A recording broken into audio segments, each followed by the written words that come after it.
बाहर कंट्रीज में, foreign countries में होता है ओल्ड एज होम जो है, आज हिंदुस्तान में अनेक वृद्धाश्रम खुल गया है। माँ बाप मेहनत करके बच्चे को पढ़ाते हैं कि बच्चे इंजीनियर बनेगा, डॉक्टर बनेगा, और बच्चा बड़ा होता है, अमेरिका चला जाता है, कनाडा चला जाता है या कहीं बाहर देश चला जाता है, बहुत पैसा कमाता है।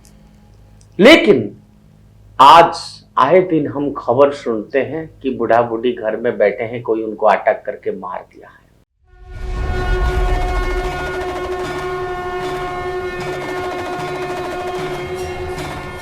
नमस्कार, उदय इंडिया डिजिटल में आप सबका बहुत बहुत स्वागत है और मैं हूं दीपक कुमार रात। मित्रों, एक श्रृंखला जो हम लोग आपके सामने रख रहे हैं कि जो स्पिरिचुअलिटी है, स्पिरिचुअल वे ऑफ लाइफ है, और मैं बार बार उस बात को रोज दोहराता हूं, वो है सनातनी धर्म, सनातन जीवन शैली।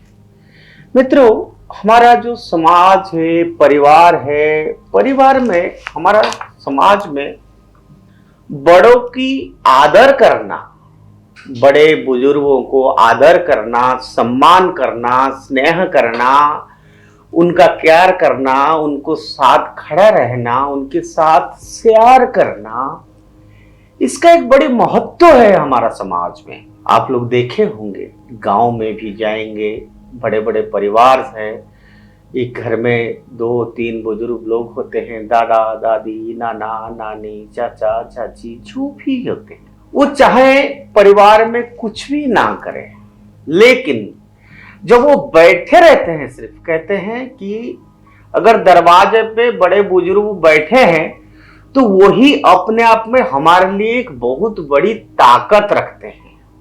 वो हमारे लिए स्तंभ है। उनका हाथ नहीं चलता है, उनका पैर नहीं चलता है, उनका हार्ट जो है 60% काम नहीं करता है, लेकिन इतनी सिखाते हैं। उन्हें कुछ नहीं चाहिए। उन्हें क्या चाहिए? वो दरवाजे पे बैठे होंगे बूढ़ी माँ या बूढ़ा बाप कि मेरा बेटा गया है बाहर काम करने, नौकरी करने, किधर भी गया है, वो घर पे समय पे आया कि नहीं आया, ये काम बड़ों की है। वो पूछते हैं, घर में बहू को पूछते हैं, बहू माँ बेटा आ गया क्या, बेटा आ गया क्या, बेटा आ गया क्या। पोता पोती अगर पढ़ाई करने गए, ट्यूशन में गए हैं, वो पूछते रहते, उनको टेंशन रहता है, बच्चे आ गए क्या, घर शाम हो गया, अंधेरा हो गया, आ गए क्या।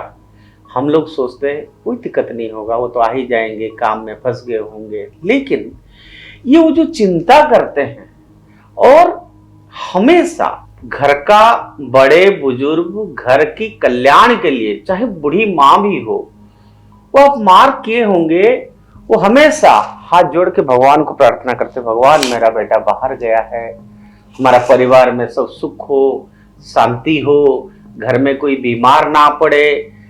उनका एक ही काम है। जैसे हम भगवान के पास जाते हैं आशीर्वाद लेने के लिए, ऐसे ही हमारा घर में हमारा माँ बाप हमारा पहला गुरु है।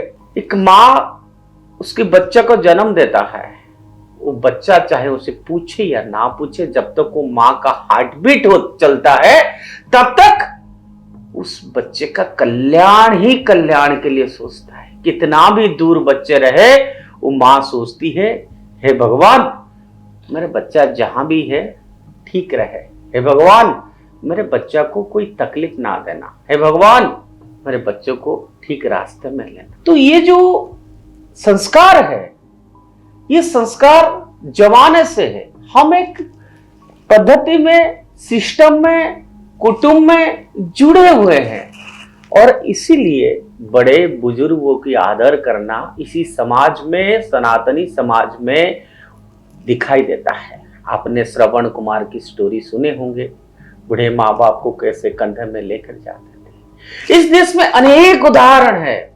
माँ बाप के लिए बच्चे ने कुछ भी करते हैं, कहते हैं माता स्वर्ग पिता भूमि, वहां स्वर्ग है, जननी जन्मभूमि, जहां हम पैदा हुए हैं वो भी जन्मभूमि इसको कहते हैं। जननी जन्मभूमिश्च स्वर्गादपि गरीयसी, स्वर्ग से भी बड़ा आनंद मिलता है जननी और जन्मभूमि। इसलिए हमने जीवन में प्रण करना चाहिए कि दो चीजों को हम कतई नहीं भूलना चाहिए, एक अपनी मां और एक अपना मातृभूमि।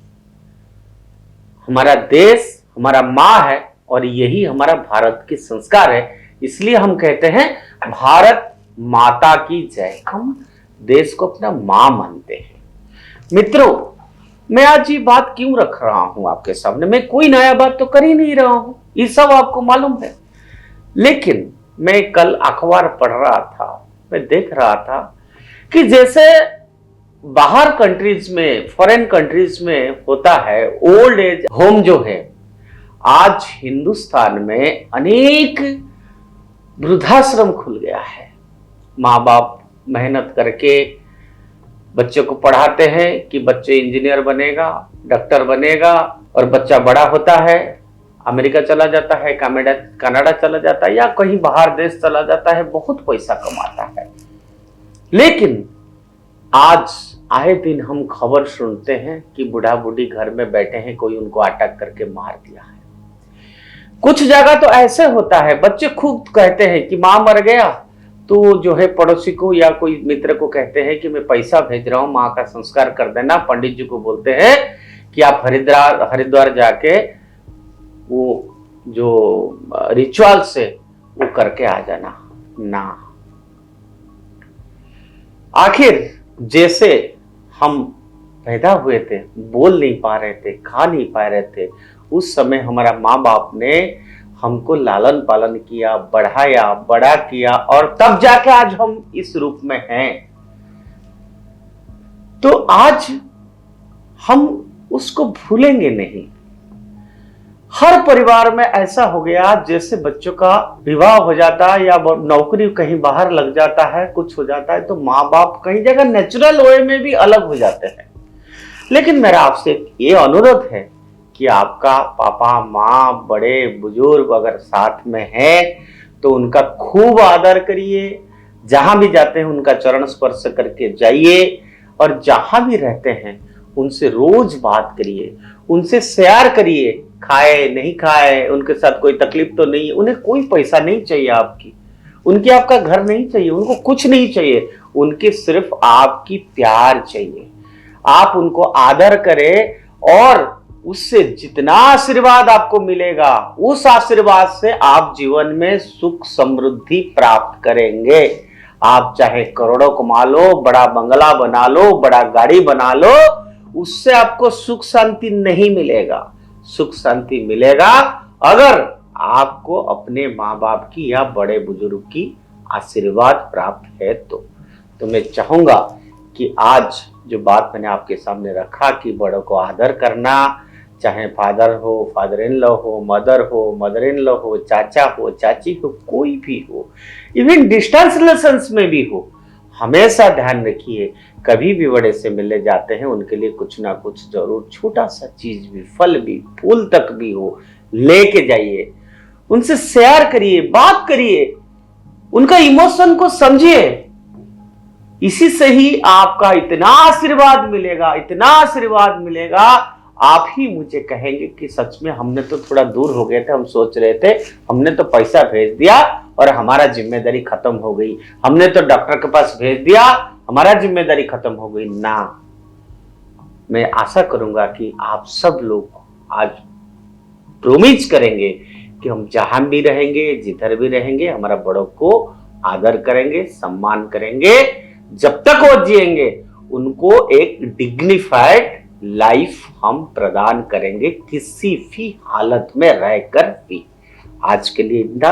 उदय इंडिया से जुड़े रहिए, उदय इंडिया सब्सक्राइब करिए। भारत माता की जय।